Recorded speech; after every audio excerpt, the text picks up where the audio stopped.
അമേരിക്കയിലെ ജനത ഭീതിയിലാണ്. അവർക്ക് ഏത് ഭാഗത്തു നിന്നാണ് പണി കിട്ടുക എന്ന് മാത്രമാണ് അവർ നോക്കുന്നത്.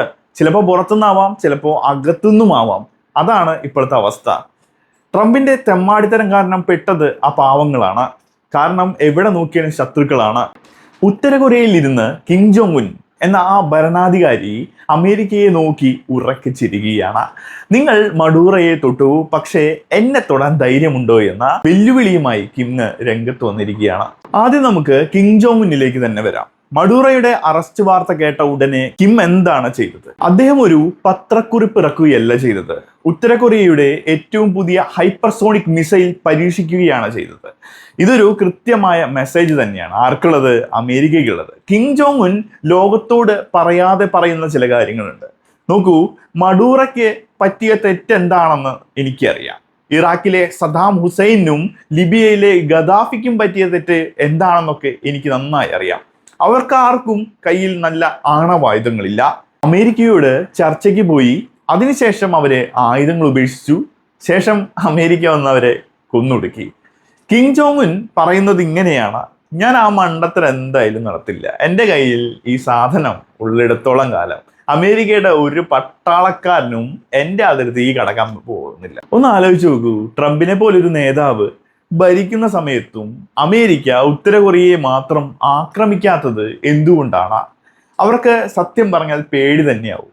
കാരണം സിയോളിലും ജപ്പാനിലും എന്തിന് അമേരിക്കൻ നഗരങ്ങളിൽ വരെ എത്താൻ ശേഷിയുള്ള മിസൈലുകൾ കിമ്മിന്റെ കയ്യിൽ ഇപ്പോഴുണ്ട്. അതാണ് യാഥാർത്ഥ്യം. വെനിസ്വേലയിലെ സംഭവം കിമ്മിന്റെ വാദം ശരിയാണെന്ന് തെളിയിക്കുകയാണ്. ശക്തിയുള്ളവനെ മാത്രമേ ലോകം ബഹുമാനിക്കുള്ളൂ. അതാണ് കിമ്മിന്റെ തിയറി. ഇന്ന് ലോകം അത് അംഗീകരിക്കുന്ന ഒരു അവസ്ഥയിലേക്ക് കാര്യങ്ങൾ വരികയാണ്. കിമ്മിന്റെ കയ്യിലുള്ള ബോംബ് മാത്രമല്ല അമേരിക്കയെ പേടിപ്പിക്കുന്നത്, അതിനേക്കാൾ വലിയൊരു കെണി റഷ്യ ഒരുക്കി വെച്ചിട്ടുണ്ട്. ഇതാണ് അമേരിക്കയുടെ ഉറക്കം കെടുത്തുന്ന കാര്യം. ഈ കരാറിലെ വ്യവസ്ഥ ഇതാണ്: ആരെങ്കിലും ഉത്തര കൊറിയയെ ആക്രമിച്ചാൽ അത് റഷ്യക്കെതിരായ യുദ്ധമായിട്ട് പിന്നീട് കണക്കാക്കപ്പെടും. റഷ്യയുടെ സർവ്വസൈന്യവും ആയുധങ്ങളും ഉത്തര കൊറിയയെ രക്ഷിക്കാനായിട്ട് എത്തും. നാളെ അമേരിക്ക മഡൂറയെ ചെയ്തതുപോലെ കിമ്മിനെ തട്ടിക്കൊണ്ടുപോകാൻ നോക്കിക്കഴിഞ്ഞാൽ അവർ നേരിടേണ്ടി വരിക ഉത്തര കൊറിയൻ പട്ടാളത്തെ മാത്രമായിരിക്കില്ല, റഷ്യയുടെ വമ്പൻ സൈന്യത്തെ കൂടിയായിരിക്കും. ഇതൊരു ചെക്ക്മേറ്റ് തന്നെയാണെന്ന് നമുക്ക് പറയാം. റഷ്യക്ക് വേണ്ട ആയുധങ്ങൾ ഉത്തര കൊറിയ നൽകുമ്പോൾ ഉത്തര കൊറിയയ്ക്ക് വേണ്ടത് സംരക്ഷണമാണ്, അത് റഷ്യ നൽകും. ഇവർ രണ്ടുപേരും കൂടി ചേർന്നപ്പോൾ അമേരിക്ക ശരിക്കും ഒറ്റപ്പെട്ടു എന്ന് വേണമെങ്കിൽ പറയാം. ഉക്രൈനിൽ പെട്ടുകിടക്കുന്ന അമേരിക്കയ്ക്ക് ഇനി ഏഷ്യയിൽ കൂടി റഷ്യയുമായിട്ട് യുദ്ധം ചെയ്യാനൊന്നും സാധിക്കില്ല. ഇതുകൊണ്ടൊക്കെ തന്നെ വെനസ്വേലയിൽ കാണിച്ച ഹീറോയിസം ഒരിക്കലും കൊറിയൻ ഉപദ്വീപിൽ ചെലവാവില്ല എന്ന് നമുക്ക് ഉറപ്പാണ്. ഇനി നമുക്ക് സാമ്പത്തിക കാര്യത്തിലേക്ക് വരാം. ഇവിടെയാണ് ഇന്ത്യയുടെ റോള് വരുന്നത്. അമേരിക്കയ്ക്ക് ഇന്ത്യയോട് പിണങ്ങാൻ പറ്റുമോ എന്ന് ചിലരൊക്കെ ചോദിക്കാറുണ്ട്. പലരും പറയും, അമേരിക്ക വലിയ പണക്കാരല്ലേ, അവർക്ക് ആരെ വേണമെങ്കിലും ആശ്രയിക്കാമല്ലോ എന്നൊക്കെ. അവിടെയാണ് ആ പറയുന്ന ആളുകൾക്ക് തെറ്റുന്നത്. ഇന്ത്യയോട് പിണങ്ങിയാൽ അമേരിക്കയ്ക്ക് സാധനങ്ങൾ വാങ്ങാൻ പിന്നെ ഒരേ ഒരു സ്ഥലമേ ഉള്ളൂ, അത് ചൈനയാണ്. ഇന്ത്യയേക്കാൾ കുറഞ്ഞ വിലയിൽ സാധനം കിട്ടുന്ന ലോകത്തെ ഏക സ്ഥലം ചൈന തന്നെയാണ്. പക്ഷേ അമേരിക്കയ്ക്ക് ചൈനയിൽ നിന്ന് സാധനങ്ങൾ വാങ്ങാൻ പേടി തന്നെയാണ്. അതെന്തിനാണ്? അത് ശരിക്കും പറഞ്ഞാൽ ശത്രുവിനെ വളം വെക്കുന്ന ഒരു രീതിയാവും. അമേരിക്ക ചൈനയ്ക്ക് കൊടുക്കുന്ന ഓരോ ഡോളറും ചൈന ഉപയോഗിക്കുന്നത് എന്തിനായിരിക്കും? അത് അമേരിക്കയെ തകർക്കാനുള്ള മിസൈലും കപ്പലും ഉണ്ടാക്കാനായിരിക്കും. സ്വന്തം ശത്രുവിനെ സ്വന്തം പണം കൊടുത്ത് വളർത്തുന്ന മണ്ടത്തരം ഇനി ചെയ്യില്ലെന്ന് അമേരിക്ക തീരുമാനിച്ചു കഴിഞ്ഞു. അപ്പൊ സ്വാഭാവികമായിട്ടും ഇന്ത്യയുടെ ഒപ്പം നിൽക്കേ വഴിയുള്ളൂ. ചൈനീസ് സാധനങ്ങളിൽ ചാരക്കണ്ണുകൾ ഉണ്ടെന്ന് വരെ അമേരിക്ക ഭയക്കുന്ന ഒരു അവസ്ഥയുണ്ട്. അതുകൊണ്ട് ചൈനയെ ഒഴിവാക്കാൻ അമേരിക്കയ്ക്ക് വേറെ വഴിയൊന്നുമില്ല. അവർക്ക് ഇന്ത്യയുടെ ഭാഗമായിട്ട് ഒപ്പം നിന്ന് കച്ചവടം ചെയ്തേ വഴിയുള്ളൂ.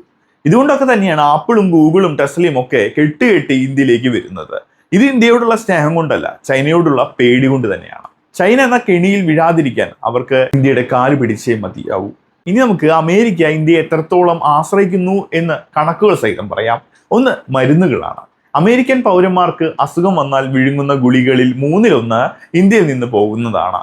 ഇന്ത്യ മരുന്ന് കയറ്റുമതി നിർത്തിക്കഴിഞ്ഞാൽ അമേരിക്കയുടെ ആരോഗ്യരംഗം ശരിക്കും പറഞ്ഞാൽ സ്തംഭിക്കുമെന്ന് തന്നെ പറയാം.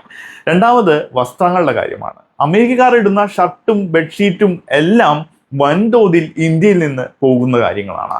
കുറച്ച് നാൾ മുമ്പ് തന്നെ ഇന്ത്യ ഒരു കാര്യം തീരുമാനിച്ചിരുന്നു. മറ്റു രാജ്യങ്ങളിൽ നിന്ന് സാധനങ്ങൾ എടുക്കുന്നതിന് പകരം നമുക്ക് തന്നെ എല്ലാം ഉണ്ടാക്കി കഴിഞ്ഞാൽ മറ്റു രാജ്യങ്ങളുടെ ഒരു സഹായമില്ലാതെ നമുക്കും ഉയർന്നു ശക്തിയാവാൻ പറ്റും. അപ്പൊ അതിനു വേണ്ടിയിട്ട് ഇന്ത്യക്ക് ആവശ്യമായിട്ടുള്ള യുദ്ധക്കപ്പലുകൾ, റോക്കറ്റുകൾ എല്ലാം സ്വയം നിർമ്മിക്കാൻ തുടങ്ങിയിട്ടുണ്ട്. ഒപ്പം നമുക്ക് ആവശ്യമായിട്ടുള്ള എല്ലാ തരത്തിലുള്ള പ്രൊഡക്റ്റുകളും ഇന്ത്യയിൽ തന്നെ സൃഷ്ടിക്കണമെന്ന് നമ്മുടെ പ്രധാനമന്ത്രി നരേന്ദ്രമോദിക്ക് ഒരു നിർബന്ധമുണ്ടായിരുന്നു. അന്ന് പലരും കളിയാക്കി, ആയുധങ്ങൾക്കായിട്ട് എന്തോരം പൈസ നിങ്ങൾ ചെലവാക്കുന്നു, അല്ലെങ്കിൽ മറ്റു കാര്യങ്ങൾക്കൊക്കെ മറ്റു രാജ്യങ്ങളെ എന്തുകൊണ്ട് ശ്രദ്ധിക്കുന്നില്ല, അവരിൽ നിന്ന് സാധനങ്ങൾ വാങ്ങുന്നില്ല എന്നൊക്കെ. അതിനൊക്കെയുള്ള ഉത്തരമാണ് ഇപ്പൊ നമ്മൾ കണ്ടുകൊണ്ടിരിക്കുന്നത്. അദ്ദേഹം ഇപ്പോഴും സൈലന്റ് ആണ്, പക്ഷെ നമുക്ക് ഈ വാർത്തകളിൽ നിന്ന് പല കാര്യങ്ങളും മനസ്സിലാക്കാം. എന്താണ് നിങ്ങളുടെ അഭിപ്രായം? അത് കമന്റ് ആയിട്ട് രേഖപ്പെടുത്തുക. മറ്റൊരു വീഡിയോയിൽ നമുക്ക് വീണ്ടും കാണാം.